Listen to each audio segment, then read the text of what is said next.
watching that. And now you're watching this. Next, a dog drinks milk out of his owner's mouth. Change it back. Oh, no, don't want to. Guard! What's the problem? Don't look now, Sonny Jim, but the plant lady's gone whackers again. He started it. I was just sitting here. That's right. You're always blaming me. And the children wonder why we fight. Crazy. I know you are, but what am I? Okay. You'll watch this quietly, or you go back to your cells. Jawohl. I don't care. You hold my hand and I'll slug you. Guard! Just kidding. Heesh, Pammy, lighten up.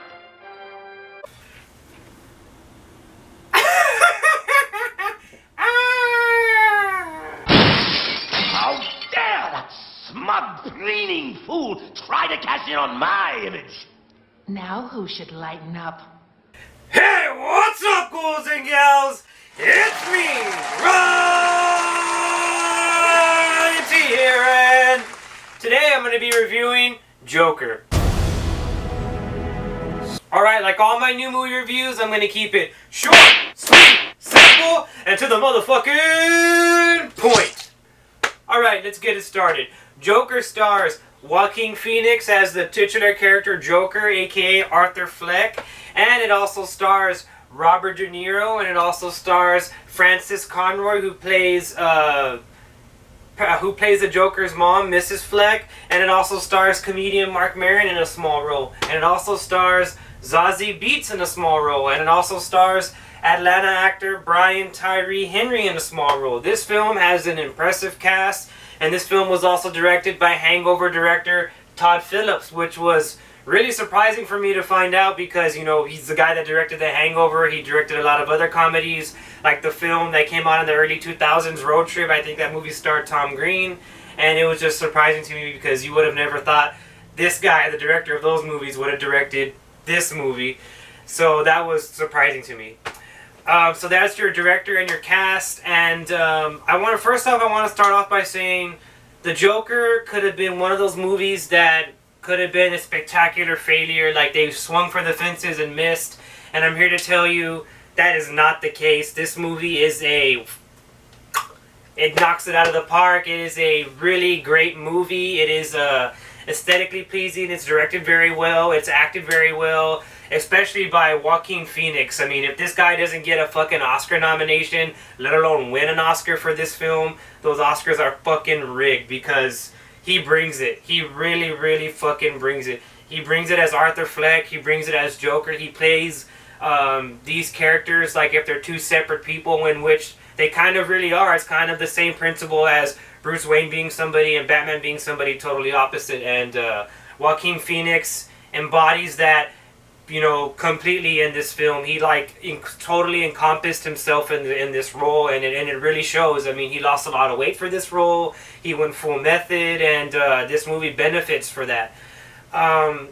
This film is also really well written. I mean, Todd Phillips also wrote this film, and it's sharp. I mean, this movie is sharp. I know this movie was getting a lot of shit in the press and the news and stuff for it being kind of like, I guess like problematic is what they were calling it, and that they were afraid that they were going to show the Joker in kind of like this glamouristic life, and that you should look up to somebody like this. And this film, it doesn't do that. That's the reason why I like this film so much. It doesn't glamorize anything that the Joker does. It doesn't even really make you feel sympathetic towards the Joker. It actually makes you just see him as what he really is. He's a outlandish, crazy, psychotic killer, and you know that's essentially what the Joker is, and that's what he is in this film. Whenever he does something bad in this film, and he does do a bunch of bad shit in this film, it's shot very surreally, and it looks very like intense, and it looks very violent, but it also looks really cool, and it's also visually pleasing. And again, Joaquin Phoenix, he brings those scenes to life, but you never feel like, yeah, I'm rooting for that guy to kill some more people and cause some more fucking chaos. He isn't the the Heath Ledger or rock star Joker. He's a really like cerebral, like bad motherfucker Joker, and that's what the Joker is sometimes. Sometimes the Joker is the clown prince of crime, and sometimes he's kind of like this mobster, and sometimes he's this fucking mindless serial killer, and that's the kind of Joker that Joaquin Phoenix is playing in this film, and he, again, embodies that role so well. He does a great job in this film. As does Frances Conroy, who plays Mrs. Fleck, his mom. She does a great job in this film, too. Once you get to know her character in the film, you start to realize, like, oh, that's why Arthur is the way that he is. And so there's a lot of, you know, things that kind of tie together and stuff, and you kind of, towards the middle of the movie, you're kind of just like, oh, okay, that's the reason why he's doing all of this, or this is the reason why he is, and whatnot. But going back to what this film is about, this film is, of course, about Joker, the Joker. This film centers around Arthur Fleck, and it takes place in the late 70s to early 80s, and it's about this guy who feels kind of like beaten down by society. He feels kind of disenfranchised. He feels left out. He feels like the odd man out. He feels like everybody isn't civil anymore. He feels like it's getting fucking crazy out there. He feels a lot of things, and I have to say this film portrays Arthur in this sort of light to where you kind of don't agree with the way that people treat him, but you could see the reason why people treat him the way they treat him. It's because he is weird. He is a weird guy. He does weird things. He acts weird. He kind of doesn't understand like common, like human, like things, you know, like certain subtleties that humans do with one another. He kind of doesn't. And again, Joaquin Phoenix, he adds all these like subtle nuances into the Arthur Fleck Joker character, where one scene stands out in particular to me, and I don't think this is spoilers or anything, but there's this one scene where he's sitting in this comedy club and he's watching this comedian to kind of like get down his act, and he's noticing that everybody's laughing at certain things, and then he's like, oh, okay, I guess I should laugh, and he kind of does the and then like he does that like after the fact, and he does it like after the punchline when nobody's laughing anymore, and it's like things like that that really like drove home the point that this guy is like really disconnected from the rest of the world. And yeah, the film kind of just goes from there. It just kind of just shows Arthur like kind of trying to like fit into this box that he can't fit into, until finally he's just like, fuck the box, I'm breaking it out, I'm tired of it, I'm tired of getting beat down, I'm tired of fucking being oppressed and stuff. And that's when sort of like the Joker just like lets loose.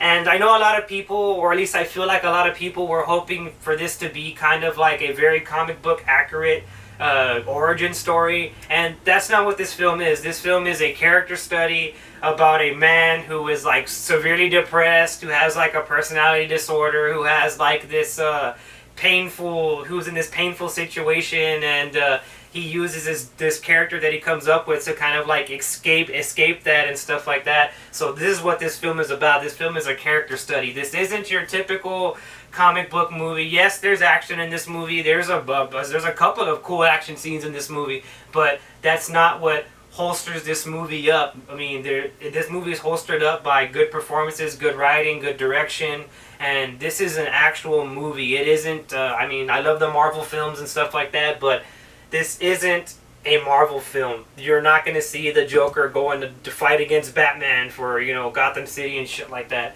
This is a real adult film, and for that, I loved it so much. I cannot stop singing the praise of Joker, and it's a really well written film, really well acted, really well directed. The film also does these cool things where you're not sure what's real and what's not real until it's made clear what is real and what isn't real. And I really like that a lot. I mean, this film reminds me of another film that Robert De Niro comes out in called The King of Comedy, where it has a similar plot. And I think I also reviewed that film on this channel as well. And if you want to watch that, there's a link right here. But yeah, this film is very reminiscent of The King of Comedy, of Taxi Driver, as to where it shows society in like this bleak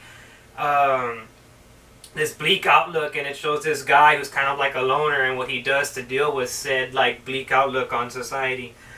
In summary, Joker is a really well written, really well directed, really well acted film thanks to Joaquin Phoenix and company, and it's a fucking worth it watch. I really suggest you get out there and watch it, and I have to give this film a 9 out of 10. I really love this film, and I really hope you guys love it, and I hope it's, you know, exceeds your expectations. And I know it's not what a lot of people expected, but remember what I was talking about in my other review. Don't have your hopes up too high for any movie, because if you do that, you'll get let down. Just let this movie surprise you and put a smile on your face.